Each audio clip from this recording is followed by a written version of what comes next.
Madrugada del 15 de enero de 1978. Tallahassee.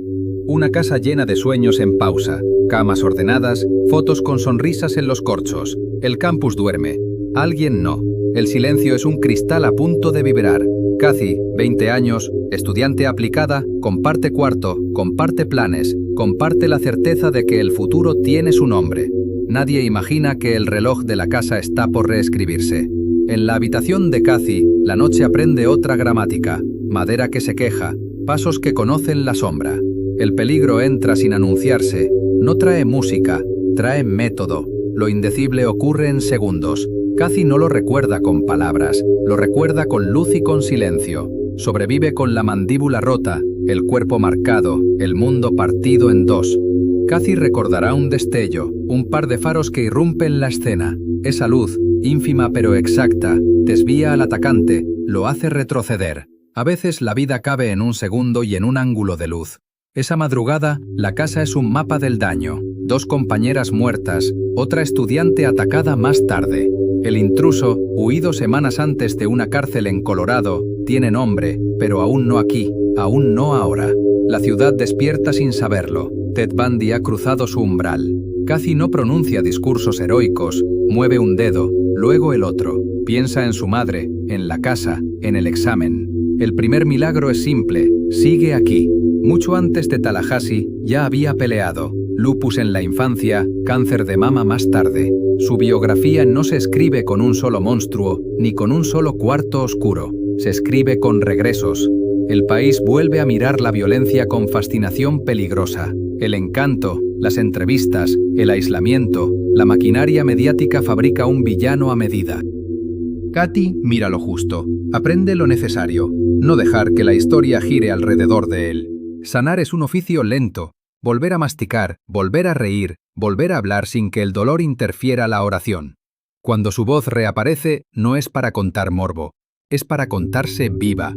Años después, su hijo le pregunta por la noche que casi la borra. Kathy teme dejar de parecer normal. Michael escucha y responde con una verdad perfecta. Mamá, eres tan normal. La normalidad, al fin, es sobrevivir sin pedir permiso. Kathy escribe, no para aumentar un mito, sino para quebrarlo. En cada página devuelve el foco a las víctimas y las sobrevivientes, a sus risas anteriores, a sus planes interrumpidos y puestos otra vez en marcha. La memoria se transforma en herramienta. Cuenta su historia sin adornos, con una ética clara. Contar cura cuando sirve para cuidar a otros. Habla de límites, de instinto, de pedir ayuda, de creerle a quien tiembla. Desarma el culto y arma comunidad.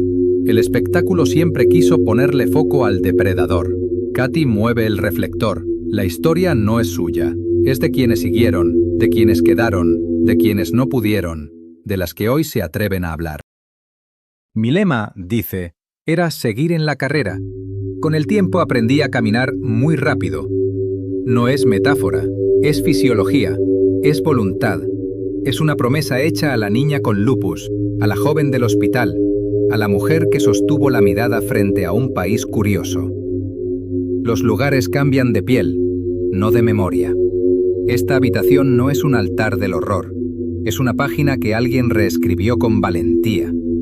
Aquí el pasado no manda, advierte. Aquel destello salvó una vida. Hoy es símbolo sin solemnidad, un recordatorio de que la luz existe, incluso cuando llega de rebote. La luz que distrae al monstruo, la luz que permite correr, la luz que sirve para contar. Cada vez que Kathy cuenta, otra historia comienza, la de quien al escucharla, se reconoce y decide pedir ayuda, denunciar, o simplemente sobrevivir un día más. Corte a negro. El murmullo del auditorio se vuelve un susurro colectivo, una cadena de voces que no quieren un monstruo en el centro. Quieren luz. Y esta vez, la luz no distrae, guía. La madrugada del 15 de enero de 1978 quedó encajada en esta madera como una astilla, pero la casa respira. Y Kathy también. En su memoria, el capítulo no termina con golpes. Termina con un haz de luz que entró por la ventana y forzó la retirada del atacante. Ese destello, tan casual como decisivo, es la primera frase de su nueva vida. El cuerpo se recompone por metros y por minutos. La mandíbula rota, la cara inflamada, el habla como una cuerda tensa. Kathy no convierte el dolor en espectáculo, lo transforma en rutina de rehabilitación hasta recuperar voz y gesto. Está viva, y eso aquí significa empezar otra vez. La cultura del crimen se empeña en encumbrar al depredador, le inventa carisma, le intenta inteligencia. Kathy mira lo justo y lo corrige en su cabeza. No hay encanto que excuse la violencia. Lo que hubo fue crueldad y oportunidad. Años después lo dirá con claridad, desmintiendo el mito, ni brillante ni seductor, solo sádico. Antes y después de Tallahassee, Kathy sobrevivió al lupus en la adolescencia y al cáncer de mama en la treintena. Aprendió a medir la vida sin dramatismo y a reinstalar la normalidad como una artesana. En su lista de logros, el nombre del agresor no aparece en la primera línea, aparece ella. Años después, su hijo Michael pregunta: Kathy teme dejar de ser normal a sus ojos. La respuesta del niño es un salvoconducto: mamá, eres tan normal. No es una frase bonita, es alivio. La identidad vuelve a su sitio. Kathy y la periodista Emily Leboluchesi convierten años de silencio en un libro. A Light in the Dark, Surviving More Than Ted Bundy. No es true crime para Boyers, es una memoria de resiliencia que reubica el foco en las sobrevivientes y disputa el relato hegemónico del asesino. En entrevistas y programas, Kathy repite su tesis sin temblor: recuperar la historia para las víctimas y explicarle al público cómo se vive después. Dice que el encanto fue propaganda y que lo que la salvó fue, además de su fortaleza, una luz imprevista y la ayuda de muchos. Southwest Florida. Kathy convierte el trauma en herramienta comunitaria. Habla de límites, de pedir ayuda, de creerle a quien tiembla. Cada testimonio abre otro. La escena ya no es una habitación oscura, sino un auditorio lleno. Su lema profesional y doméstico es sencillo y feroz: seguir en la carrera. Con el tiempo, aprendí a caminar muy rápido. La frase, que parece metáfora, es literal: músculos, rutina, perseverancia, la vida diaria como victoria reiterada. El legado que Kathy impulsa desplaza la cámara, menos foco en el victimario, más en ellas. Cambia la gramática del consumo, de la fascinación al cuidado, del mito a la memoria útil. No hay altar del horror, hay advertencia sin morbo. La casa es una página reescrita. Se puede volver a entrar sin que la oscuridad mande. Cada vez que cuenta, otro relato comienza, el de quien decide denunciar, pedir terapia o simplemente sobrevivir un día más. Ese es su plot twist: convertir el voyerismo en acompañamiento. Ella insiste: no romanticen, el brillo era montaje, la astucia, oportunidad. Lo que queda es el trabajo de fiscales, policías, periodistas y sobrevivientes que se negaron a vivir bajo ese guión. La conversación pública crece y madura, del morbo al rigor. El libro se vuelve punto de encuentro y a la vez antídoto contra el culto al agresor. Cuando el calendario trae el eco del juicio y de las viejas portadas, Kathy no cede la escena, vuelve a contar, vuelve a centrar a las mujeres, vuelve a caminar muy rápido.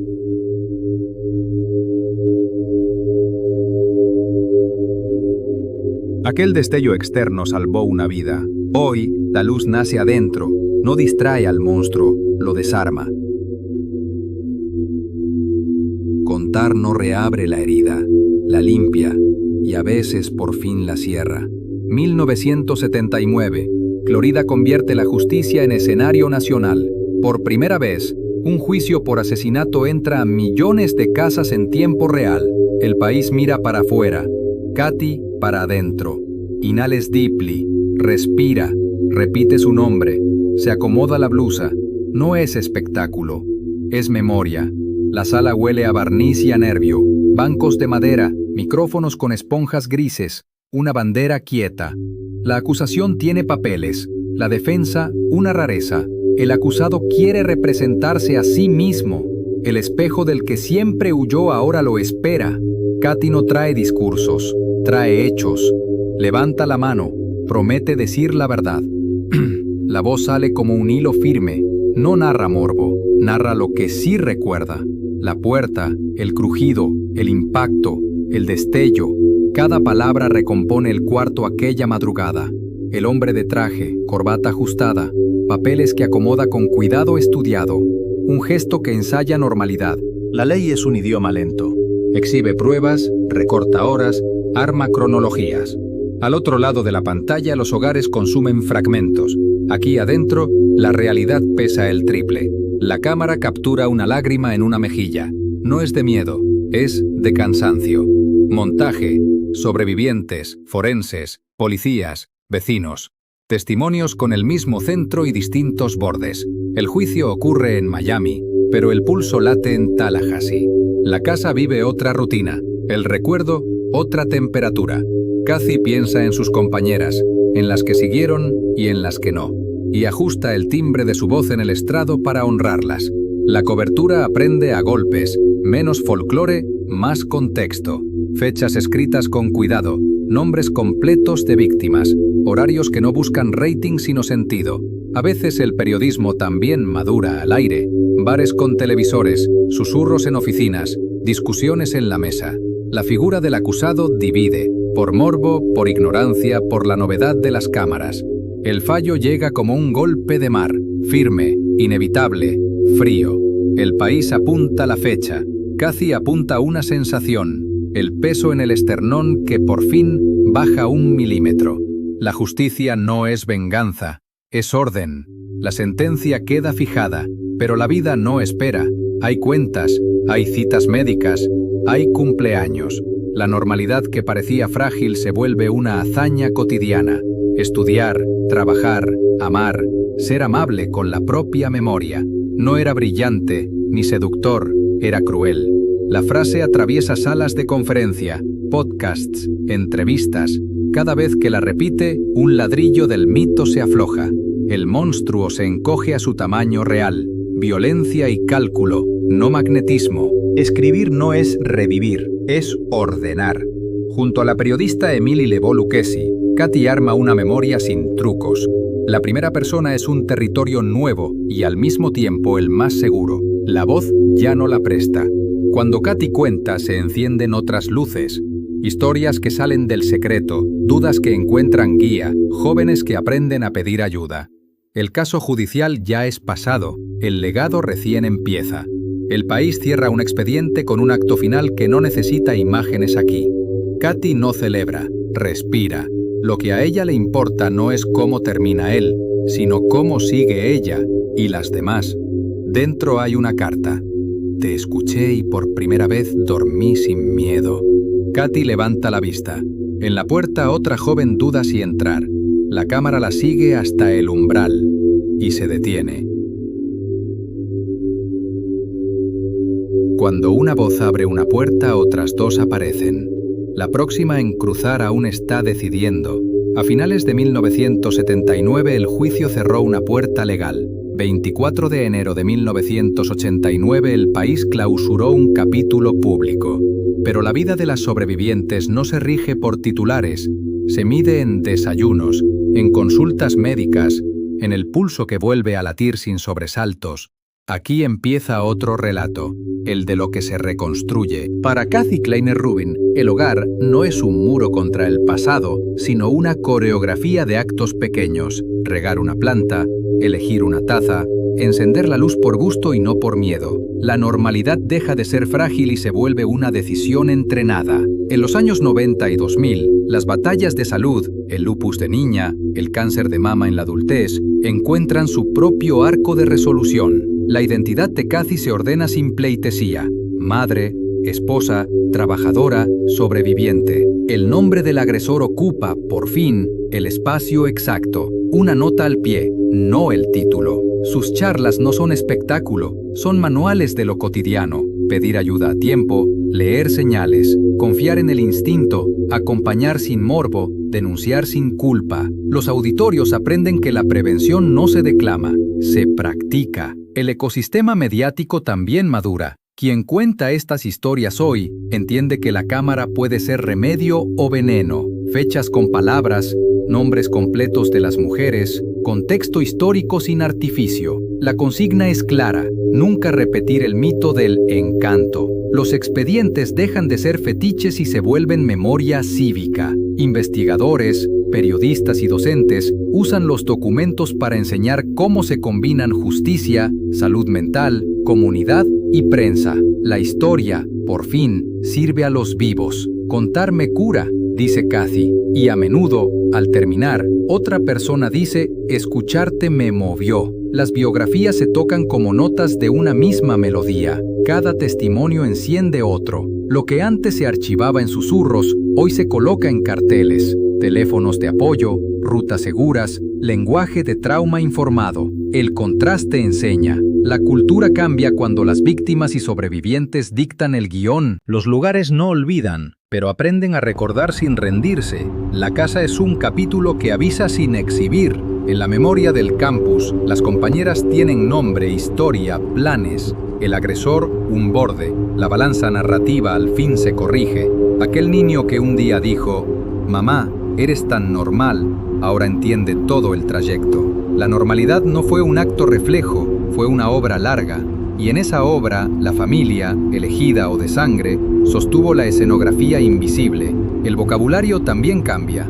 Donde antes se decía morbo, ahora se dice contexto. Donde antes caso célebre, ahora vidas interrumpidas. La gramática no es cosmética, repara. La conversación contemporánea abre canales nuevos con reglas claras. Lo viral puede ser responsable si se le exige rigor y cuidado. 1 millón de reproducciones puede significar 1 millón de pequeñas prevenciones. Seguir en la carrera, con el tiempo caminar muy rápido. No es eslogan, es fisiología y voluntad. El cuerpo recuerda el golpe, sí, pero también recuerda la marcha. Cada paso es antídoto. Programas de apoyo, asesoría legal, redes de acompañamiento.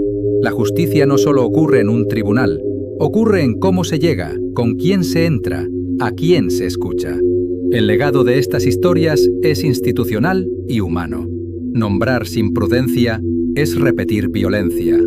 El giro definitivo es este: la cámara y la palabra al servicio de quienes fueron personas antes y después de una noche. Los monstruos no merecen el centro, las vidas sí. Quizá esta serie termine aquí, pero la historia útil continúa cada vez que alguien cruza esa puerta para pedir ayuda, para contar, para escuchar.